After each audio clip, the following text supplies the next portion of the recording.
Halo semua, kali ini saya akan mencoba untuk menjelaskan multivariable function, yaitu suatu function yang bergantung pada banyak variabel, lebih dari satu. Oke? Kita akan mulai dengan definisi dari multivariable function. Oke? Misalkan saya punya suatu himpunan, katakanlah himpunan D, yang isinya merupakan pasangan berurutan dari X dan Y, di mana X dan Y adalah elemen dari bilangan real. Kemudian saya juga misalkan punya suatu himpunan, katakanlah R, yaitu himpunan untuk bilangan Z, di mana Z adalah elemen bilangan real juga. Maka multivariable function saya beri nama F, itu adalah suatu pemetaan atau suatu relation yang mengaitkan antara domain yang semula adalah pasangan berurutan dari XY dipetakan atau direlationkan ke suatu bilangan, katakanlah Z. Jadi kalau Anda lihat di sini, sebetulnya X dan Y ini adalah anggota dari himpunan D, kemudian Z adalah anggota himpunan dari R. Oleh karena itu, D dikatakan sebagai domain atau daerah asal.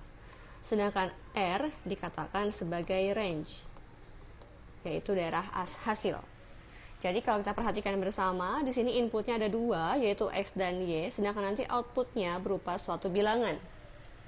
Maka ini saya namakan sebagai fungsi dari dua variabel, two variable function.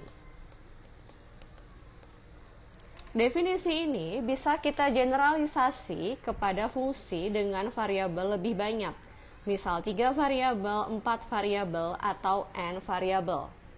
Katakanlah untuk n variabel, maka domain yang saya punya adalah berbentuk, misalnya pasangan berurutannya nggak cuma XY, saya kasih nama X1, X2, X3, sampai ke XN.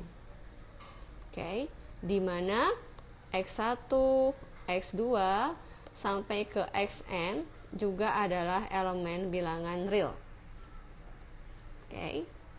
Kemudian ini saya beri nama saja, ini kasih poin pertama, ini poin kedua, dan range-nya saya definisikan sama, yaitu R adalah suatu himpunan dengan anggotanya adalah Z, di mana Z juga elemen real. Maka function F itu adalah relation mengaitkan antara daerah asal, yaitu pasangan X1, X2 sampai ke Xn, dikaitkan relation dengan Z. Ya, serupa dengan untuk ini, untuk yang atas ini.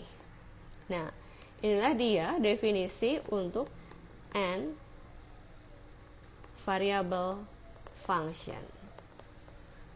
Jadi itu adalah definisi dari multivariable function. Berawal dari 2 dimensi, 3 lalu digeneralisasi untuk n function. Sebagai ilustrasi atau example, misal yang pertama, misal saya bikin fungsi f-nya adalah dua peubah, f x y, misal saya pakai x kuadrat y seperti itu, plus len berapa ya, misalnya len x plus y.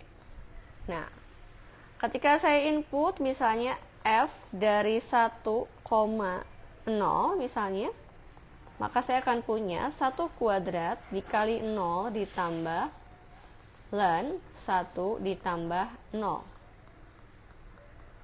Jadi saya punya 0 ditambah len 1. Len 1 itu sendiri akan sama dengan 0. Nah, ini contoh ilustrasi yang sederhana. Oke. Nah, kemudian sekarang saya akan lanjut ke contoh yang kedua. Oke, contoh kedua saya pakai fungsi 3 variabel ya, misalnya yang kedua. Saya pakai G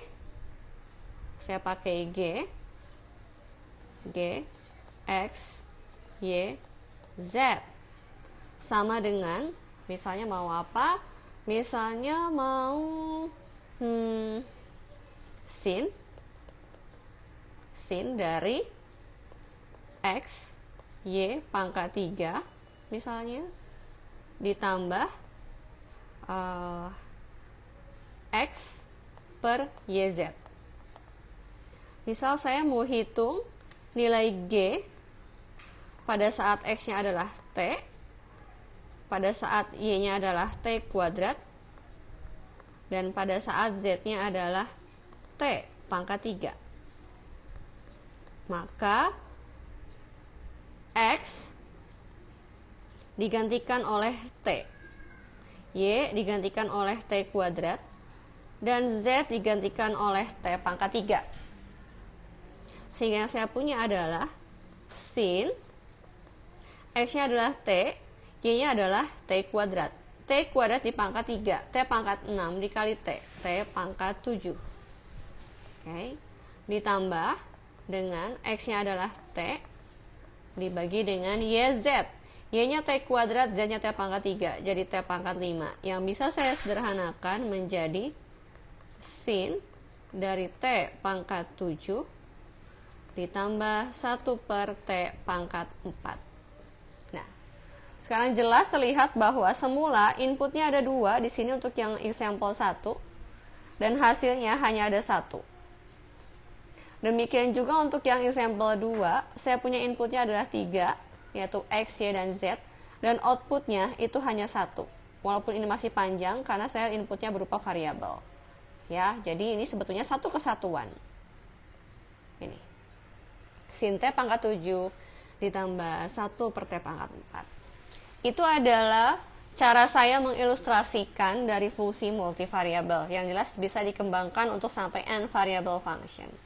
Selanjutnya, saya akan membahas bagaimana mencari domain. Oke. Ini adalah saya punya example yang pertama. Saya punya fxy-nya adalah xy dibagi x kuadrat min y kuadrat. Yang diminta adalah tentukan domainnya. Tentukan domain lalu sketch di mana domainnya. Oke, sketch di mana domainnya. Oke. Saya akan mulai dengan menganalisa satu persatu. Pertama, soal ini diberikan dalam bentuk pecahan dengan pembilang adalah xy, penyebut adalah x kuadrat min y kuadrat. Pembilang yang saya tunjuk xy itu bebas. Kenapa bisa bebas? Ya karena memang untuk suatu polinom x dan y apapun bisa diinputkan. Oke, jadi untuk yang pertama adalah xy. Xy ini bisa free. Maksudnya free boleh memilih x, free memilih x, free memilih y. Ya, seperti itu. Yang kedua, kita konsentrasi pada penyebut. Ingat bahwa penyebut ketika saya punya suatu fungsi dan fungsinya merupakan suatu fraction, pecahan, maka yang saya lingkari ini, penyebutnya, itu tidak boleh 0. Kenapa tidak boleh 0? Karena jika penyebutnya 0, maka f akan menjadi undefined, tidak terdefinisi.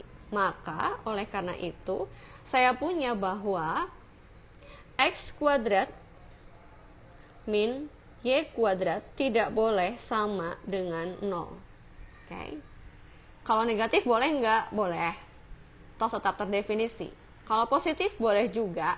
Yang penting x kuadrat min y kuadrat tidak boleh sama dengan 0. Sekarang kita analisa lebih lanjut. Bahwa x kuadrat min y kuadrat adalah, sebentar.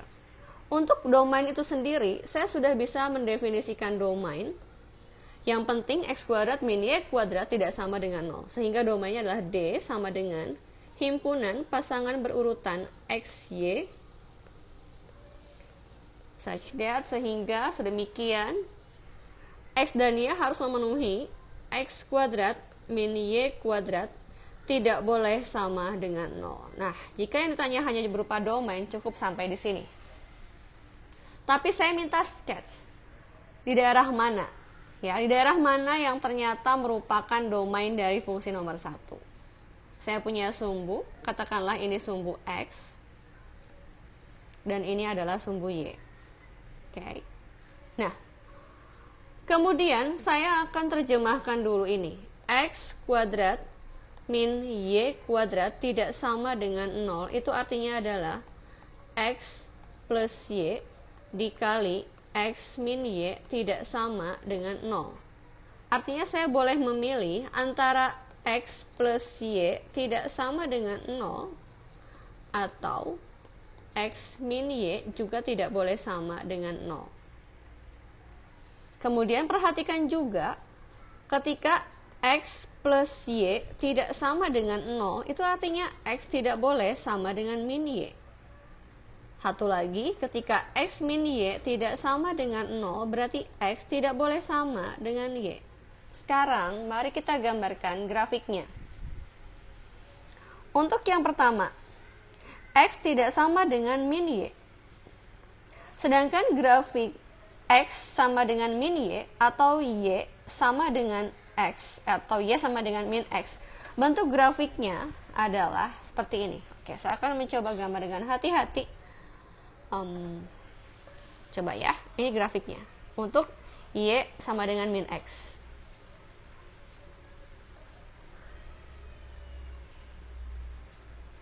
Oh sorry, saya salah gambar, kurang rapi. Oke, saya akan coba gambar kembali. Untuk grafik Y sama dengan min X ya, begini berarti. Nah, oke, boleh ke bawah, boleh ke atas. Ini adalah grafik dari Y sama dengan min X. Katanya justru ini nggak boleh berlaku, X-nya nggak boleh sama dengan min Y. Artinya saya akan hapus perlahan-lahan, ini putus-putus. Oh sorry, kegedean. Sebentar. Oke. Ini saya akan hapusnya sedikit-sedikit aja. Hapus. Titik-titik. Oh ternyata besar sekali. Bentar. Oke. Kalau gitu saya hapusnya di tengah-tengah aja. Ini hapus. Nah. Gitu. Putus-putus grafiknya. Karena putus-putus itu mengartikan garis itu nggak boleh disentuh sebetulnya. Ya. Satu lagi. Saya punya X tidak sama dengan Y. Sedangkan grafik Y sama dengan X itu adalah yang seperti ini. Oke. Nah, itu garisnya. Tapi kan nggak boleh. X tidak boleh sama dengan Y. Maka, ini pun saya hapus. Tuh. Saya hapus. Putus-putus. Bikin supaya garisnya putus-putus.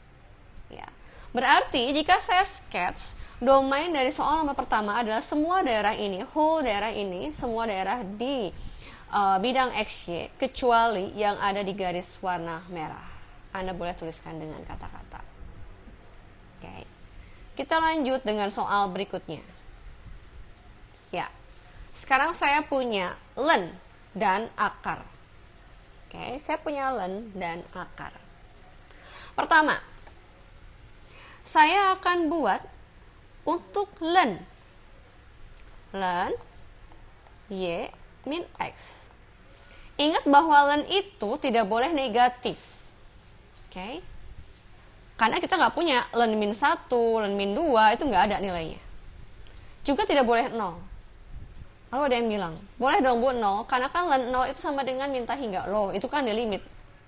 Kita sedang tidak membahas limit. Jadi sebetulnya tidak terdefinisi jika len dalamnya 0. Oleh karena itu, ini mengakibatkan bahwa Y min X harus lebih besar dari 0. Tidak boleh pakai lebih besar sama dengan.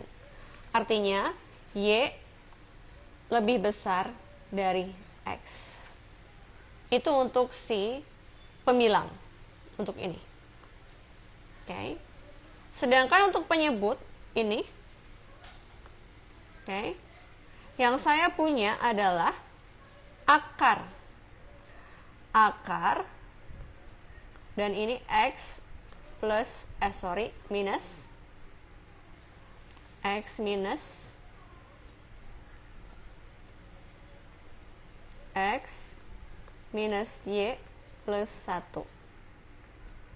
Dan ini adalah penyebut atau denominator.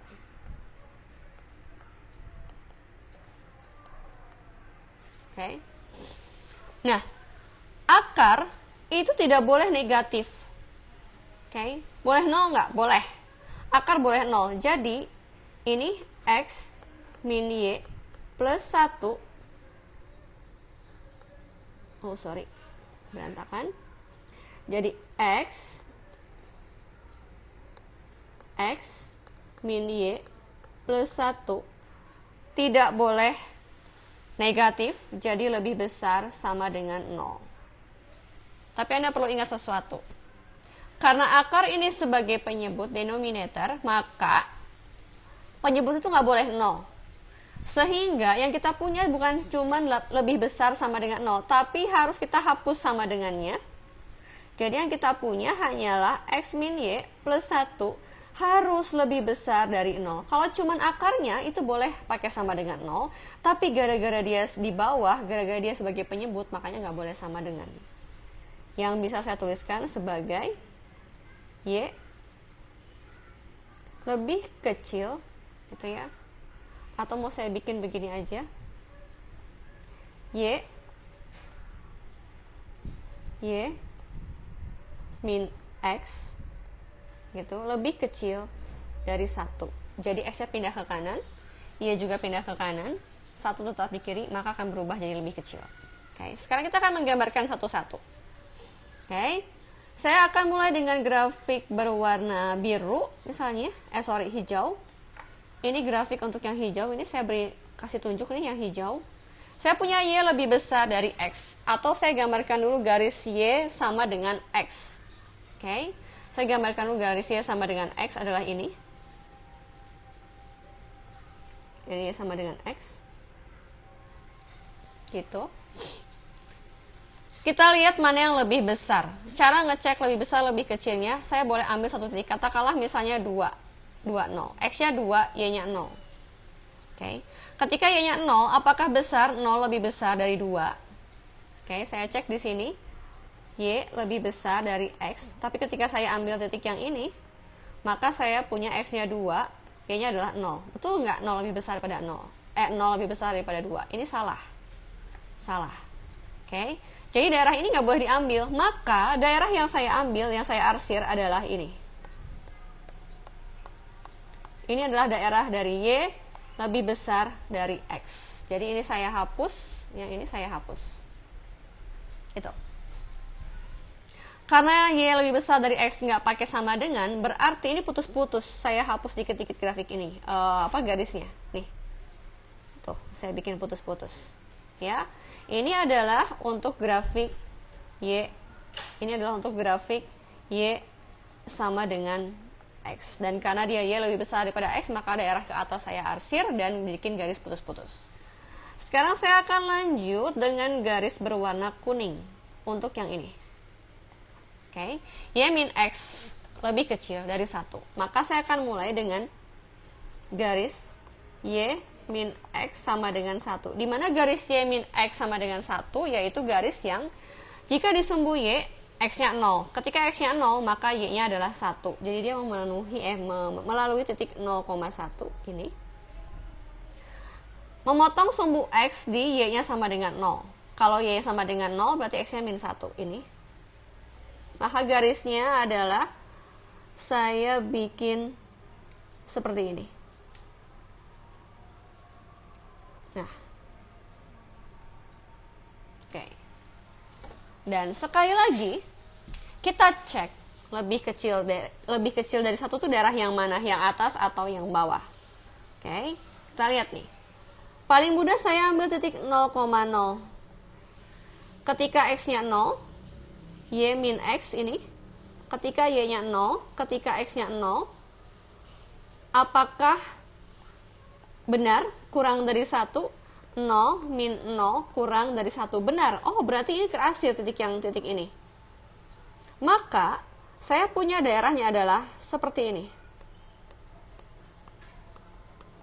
Ini daerahnya. Untuk Y min X kurang dari 1. Ini adalah grafik yang kuning, itu adalah grafik Y min X sama dengan 1. Tapi karena nggak pakai sama dengan, jadi saya perlu hapus juga, garisnya dibikin titik-titik. Nah, gitu. Bisakah Anda melihat daerah mana yang merupakan irisan dari yang berwarna hijau dan berwarna kuning? Itulah dia domain dari example yang nomor 2. Jadi ini saya hapus. Tuh. Saya hapus. Oke. Saya hapus. Ini juga saya hapus. Nah, ini dia daerahnya. Saya akan pertegas kembali dengan warna merah.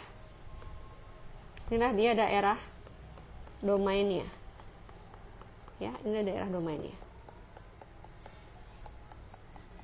Oke, tadi ini ada garis putus-putus warna hijau. Ya, gini. Putus-putus karena nggak ada sama dengannya. Dan juga saya pertegas lagi, ini kuning-kuningnya putus-putus garisnya. Inilah dia daerahnya. Kalau dinyatakan secara matematis, secara formula, maka domainnya adalah suatu himpunan, sepertinya kurang ke pinggir. Oke. Domainnya adalah himpunan dari X, Y sedemikian sehingga kita ambil ini, oke, Y lebih besar dari X, dan ingat discrete math, dan karena merupakan irisan, tadi kehapus ya, ini Y, dan Y min X harus kurang dari 1. Inilah dia domain untuk example nomor 2. Oke. Nah, selanjutnya saya akan coba untuk yang nomor 3. Di sini saya punya fungsi 3 dimensi. Saya punya fungsi 3 variabel. Karena ada X, ada Y, ada Z. Seperti biasa, kita mau cari domainnya dan sketsnya, skets dari domain. Oke. Kita mulai dengan pembilang, yaitu akar 4 min X kuadrat min Y kuadrat. Karena ini penyebut, karena ini pembilang, boleh 0 dong, ya, tapi tidak boleh negatif karena ada di dalam akar. Oke. Jadi saya punya yang ini adalah 4 min X kuadrat min Y kuadrat harus lebih besar sama dengan 0. Yang saya bisa pindah ruaskan menjadi X kuadrat tambah Y kuadrat kurang dari sama dengan 4. Selesai untuk pembilang. Sekarang untuk penyebutnya. Penyebutnya ada Z min 3. Seperti contoh-contoh sebelumnya bahwa penyebut tidak boleh 0. Karena kalau 0 tak terdefinisi. Berarti Z tidak boleh sama dengan 3. Kita lihat nih, daerahnya yang mana? Oke. Saya punya X kuadrat tambah Y kuadrat kecil sama dengan 4. Berarti ini adalah lingkaran. Pusatnya di 0,0, jari-jarinya 4. Oke, saya akan coba bikin lingkaran. Semoga gambarnya bagus ya. Jari-jarinya adalah 2. Ini 2 di sini. Katakanlah 2 di sana. Ini saya perpanjang dulu garisnya ke belakang. Gitu ya. Oke. Ini 2 juga berarti. 2 dan 2 di sini. Oke. Nah, katakanlah ini lingkarannya. Oh, kayaknya 2 nggak di sini ya, karena kan dia 3 dimensi ya. Kalau 3 dimensi harusnya tidak seperti itu. Jadi tidak tepat di 2 sana. Ini salah juga. Oh, sorry. Salah, oke. Katakanlah misal lingkaran yang saya punya adalah seperti ini. Saya bikin titik-titik dulu deh. Nah, misalnya begini lingkarannya. Lingkarannya terletak dalam bidang X, Y. Oke. Dan ini sebetulnya berupa tabung karena boleh diperpanjang ke atas sampai ke bawah kan. Nah, ini tabung. Gitu. Masih terus ke bawah, masih terus ke atas. Artinya Anda punya suatu daerah berupa tabung, silinder gitu ya, berupa tabung seperti ini. Tapi tabungnya itu sebetulnya tidak berbatas. Karena ke atas terus dan ke bawah terus. Gitu. Tapi katanya nggak boleh, Z-nya nggak boleh sama dengan 3. Ya, ini 2, ini min 2. Kemudian Z-nya nggak boleh 3. Ini Z3 itu di sini. Ini Z3. Saya bikin suatu bidang yang melalui Z sama dengan 3. Katakanlah bidangnya ini. Katakanlah bidangnya ini. Gitu. Nih. Bisakah Anda membayangkan bahwa daerahnya adalah suatu tabung gitu ya, tabung begini, tapi dia dipotong, diiris tabungnya pada saat Z-nya sama dengan 3. Jadi tidak boleh begini. Nah, semoga gambar saya membantu. Oke. Jadi saya punya tabungnya besar, masih diterusin ke bawah lagi, terus ke bawah, terus ke bawah. Nah, tabung juga ya. Di atas juga ada tabung, tapi diiris di 3. Di Z sama dengan 3 ini nggak boleh. Jadi apapun yang berada di tabung ini kecuali di Z sama dengan 3. Oke. Itu dia penjelasan saya tentang fungsi multivariabel yang dasar. Jadi ini baru untuk part 1. Ini part 1. Baru untuk definisi awal. Di part yang selanjutnya saya akan menjelaskan tentang partial derivatif untuk multivariable function. Mudah-mudahan video ini membantu. Jadi ini untuk yang dasarnya dulu dan thank you. Sampai ketemu lagi di part berikutnya. Sekian dan thank you. Terima kasih.